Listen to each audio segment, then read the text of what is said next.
সুপ্রিয় দর্শক, আমরা এখন দেখছি একটি সম্মিলিত নৃত্য। সবাই একই শাড়ি পরা, একই কালার এবং একই বয়সের 4 জন মেয়ে। খুবই সুন্দর একটি নৃত্য।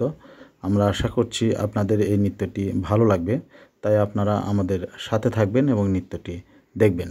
আর আমাদের এই স্বপ্নবিলাসের যে প্রোগ্রামগুলো আছে, আপনাদের যদি একটু ভালো লেগে থাকে অবশ্যই আমাদের চ্যানেলটিকে সাবস্ক্রাইব করে সাথে থাকবেন।